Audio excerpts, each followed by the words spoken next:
I love to fart. I really do. Really surprises the shit out of people. Nothing like standing in a big crowd, right? And just letting one rip. Everybody turns to look at you. You like that? I got lots of more. There's more where that came from. Yeah, just a big old fart. I'll be standing on a street corner, right? Waiting for the light to change, and all of a sudden, and all the people around me, they just kind of scatter.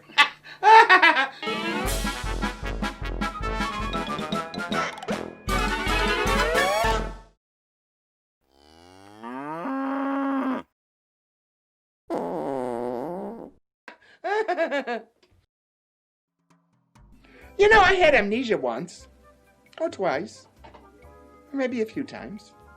I don't remember. Chester woke up drunk one morning, right? He went out fishing and stumbled upon a traditional baptismal service at the river where he fished. One of the local churches was doing it. He walked out in the water to where the minister stood. The minister turned to Chester and asked, "Sir, are you ready to find Jesus?" He says, "Yes, I am, Reverend." So the Reverend dunked him under the water, pulled him up, and said to Chester, "Have you found Jesus?" And Chester said, "No." So the minister grabs his head again and shoves it underwater another time, pulls him up and says, "Did you find Jesus this time?" And Chester said, "No." So about this time, the minister was pissed off. He grabbed Chester, he shoved him under the water, he held him there for about 30 seconds. He pulled him up and he said, "Did you find Jesus this time?" And Chester said, "No, I didn't. Are you sure this is where he fell in?" Did you ever notice that a bank is a place that'll lend you money if you can prove you don't need it? This blonde storms up to the front desk in the library and says, "I have a complaint." The librarian says, "Yes."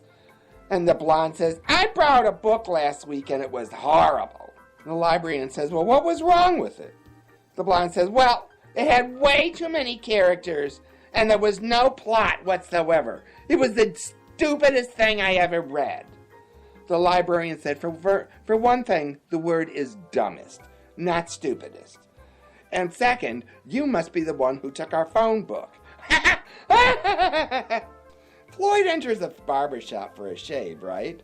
While the barber's foaming him up, he mentions the problem that he has getting a close shave around his cheeks. So the barber reaches into a drawer and pulls out this wooden ball and tells him to stick it in his mouth between his cheek and his gum, right?